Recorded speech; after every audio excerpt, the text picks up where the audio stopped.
فبأي آلاء ربكما تكذبان.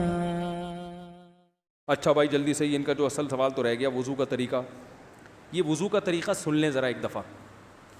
وضو تو سب کو ہی کرنا آتا ہے, لیکن جو صحیح پراپر سنت طریقہ ہے نا اس سے لوگ وضو نہیں کرتے. نماز کا طریقہ تو بڑا لمبا ہے, اب وہ تو پوری کر کے دکھانا پڑے گا نا, تو وہ پھر کسی اور وقت انشاءاللہ.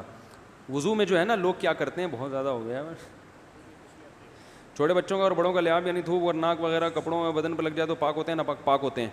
اگر نماز پڑھنے بلی آ کر پاؤں چاٹنا شروع کر دے تو پاک رہے گا, بلی کا جھوٹا پاک ہے.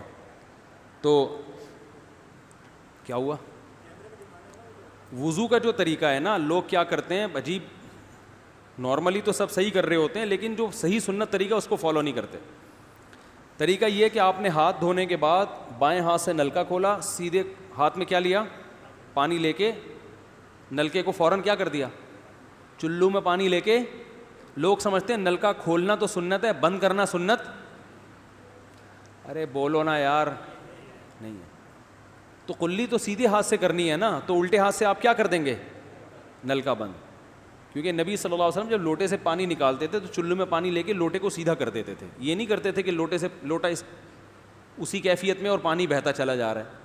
تو آپ نے نلکے کو لیفٹ ہاتھ سے کھولا اور چلو میں پانی لیا اور فوراً نلکے کو کیا کر دیا, بہت زور سے بھی بند نہ کریں, اس کا واشر خراب ہو جاتا ہے, بس آرام سے بند کر دیا.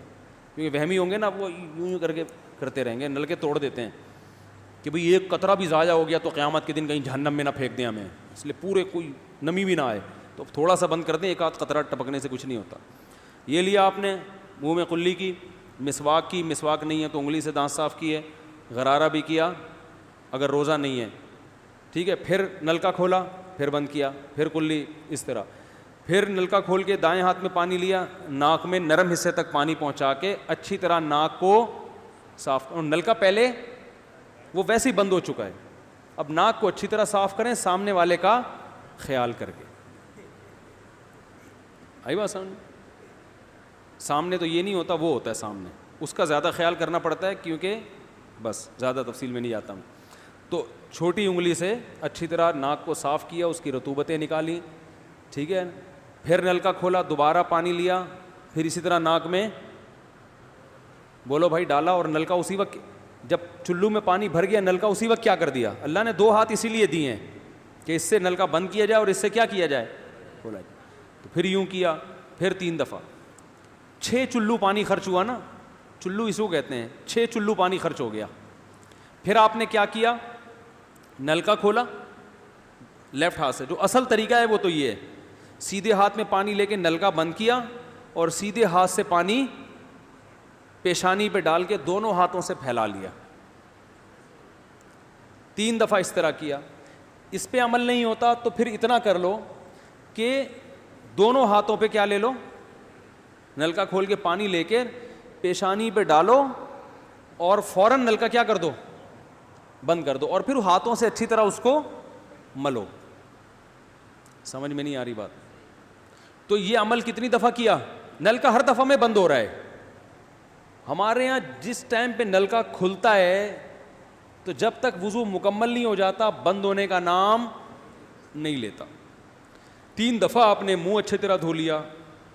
داڑھی ہے تو اس میں کیا کر لیا, بڑی داڑھی ہے, میری داڑھی ایسی, میں تو چلو سے پوری داڑھی دھو لیتا ہوں, چھوٹی سی داڑھی ہے, تو داڑھی میں خلال کر لیا آپ نے. اس کے بعد آپ نے بازو کیسے دھونے ہیں, بازو دھونے کا بھی یہ طریقہ ہے. لیفٹ ہاتھ سے چلو میں پانی لیا, جب سیدھے ہاتھ میں پانی آئے گا تو یوں کیا. قرآن میں کیا ہے کہ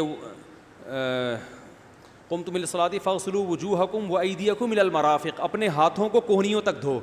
بتایا دھونے کا عمل ہاتھ سے شروع ہوگا, ختم کہاں ہوگا, پانی یوں نہیں بہانا, اس طرح بہانا ہے پانی, یہاں سے یوں جائے. اور اس میں فائدہ یہ ہوتا ہے کہ بالوں کا جو رخ ہے نا نیچے کی طرف ہوتا ہے, جب پانی اپوزٹ سائڈ میں جاتا ہے تو اسکن اچھی طرح گیلی ہو جاتی ہے, سمجھ رہے ہو. تو آپ نے یوں لیا اور ہاتھ سے اچھی طرح ملا اس کو. ملنے پہ زیادہ زور لگانا ہے, ہم پانی پہ زیادہ زور لگا رہے ہوتے ہیں. پھر یہ بھی ہو سکتا ہے کہ دونوں ہاتھوں سے لو, دونوں ہاتھوں سے نلکا کھول کے دونوں ہاتھوں سے پانی لے کے, کیونکہ اس میں زیادہ پانی آ جاتا ہے, تو پانی لے کے آپ نے لیفٹ ہاتھ کو بھی یوں کیا نا, تاکہ یہ پانی بھی ادھر ٹرانسفر ہو اور یوں چلا جائے. اس طرح سے آپ نے دوسری دفعہ دھو لیا اور نلکا کیا کر دیا, بند. پھر تیسری دفعہ بھی ایسا ہی کیا.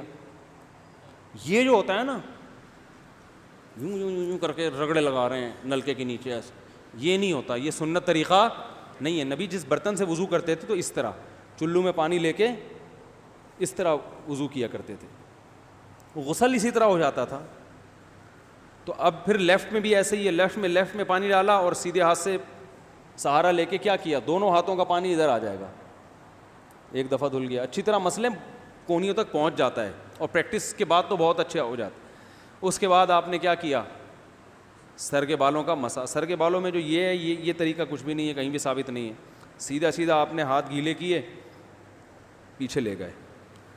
ایک حدیث میں صرف یہاں تک آتا ہے, ایک حدیث میں واپس لانا بھی. تو دونوں طریقے ہیں مسا کے, صرف پیچھے لے جاؤ یا پیچھے لے جا کے پورے سر پہ ایسے ہاتھ پھیر لیا, کیا ہو گیا سر کا مسا. پھر انگلیوں کا, وہ کانوں کا, الاذنان من الراس, حدیث میں آتا ہے کان کس میں سے ہیں, سر میں سے. کیا مطلب, اس کے لیے نیا پانی لینے کی ضرورت نہیں ہے. کان کا مسا کیا اور کانوں کی لو کا مسا کیا. گردن کا مسا بہت اختلاف ہے اس میں. احناف کے ہاں سنت, احناف بھی نہیں کہتے, افضل ہے, بہتر ہے. سنت کے لیے جتنی مضبوط دلیل ہونی چاہیے وہ گردن کے مسا پہ نہیں ہے, اس لیے احناف کا بھی فتویٰ یہی ہے کہ بہتر ہے کر لو, سنت نہیں, زیادہ زیادہ اس کو مستحب کہا جائے گا. تو گردن کا مسا کر لیں تو بھی ٹھیک ہے, نہیں کریں بولو بھائی ٹھیک ہے. لیکن یہ جو یہاں کا مسا نہیں ہوتا, بعض لوگ پوری گردن کو یوں کر کے لا رہے ہوتے ہیں, ایسا نہیں ہے. تو گردن کا مسا یہ جو یہاں سے کیا جاتا ہے, یہ پچھلے جانب سے ہمارے حضرت اس کے قائل نہیں تھے. وہ کہتے تھے مسا جہاں بھی شریعت میں ملتا ہے یہاں سے ملتا ہے. تو ان کی رائے یہی تھی کہ اگر گردن کا مسا کرنا ہے تو گدی, گردن نہیں گدی کا مسا, وہ یہاں سے کر لے. لیکن یہ کوئی نہ سنت مؤکدہ ہے نہ کوئی زیادہ تاکید ہے اس کی, کوئی کرے ٹھیک ہے, نہیں کرے تو بھی ٹھیک ہے. تو اس کے بعد اس لیے کہ بہت سے لوگ اس کے قائل نہیں ہیں تو ان سے بحث نہ کریں, ٹھیک ہے نا. بہت سے لوگ نہیں کرتے گردن کا مسا, بہت سے علماء فقہا اس کے قائل نہیں ہیں. اس کے بعد آپ نے پاؤں دھونا ہے. تو پاؤں میں بھی یہ کہ قرآن نے کیا کہا کہ الی الکعبین, انگلیوں سے شروع ہوگا اور ٹخنوں تک پانی جائے گا. تو انگلیاں رکھیں نلکے کے نیچے اور لیفٹ ہاتھ سے اس کو اچھی طرح کیا کریں, دھوئیں, اور انگلیوں کا خلال بھی کریں. بہت چند سیکنڈ میں ہو جاتا ہے یہ کام. اور پھر نلکا بند کر دیں. پھر دوسرا پاؤں, سیدھے ہاتھ سے نلکا کھولا, سیدھا ہاتھ نلکے پہ رکھیں اور الٹے ہاتھ سے پاؤں دھوتے رہیں. جیسے ہی دھل جائے تو میرا خیال ہے ایک مگا پانی بمشکل استعمال ہوتا ہے, ایک مگا جو ہوتا ہے نا نہانے والا. لیکن آج اگر جو لوگ وضو کر رہے ہیں نا, ان کا پانی اگر آپ دیکھ لو تو بالٹیوں کی بالٹیاں خرچ کر رہے ہوتے ہیں, اور معذرت کے ساتھ کم بختوں کا وضو پھر بھی نہیں ہوتا. پھر بھی ان کو شک ہوتا ہے کہیں کوئی جگہ خشک نہ رہ گئی ہو. تو وہمی نہ بنے, اس طریقے سے وضو کریں, یہ سنت طریقہ ہے. اور قرآن میں بیان بھی یہی کیا کہ یہاں سے شروع کرو یہاں تک لے کے جاؤ. کافی ہو گیا میرا خیال ہے. اللہ تعالیٰ سمجھنے کی, عمل کرنے کی توفیق عطا فرمائے.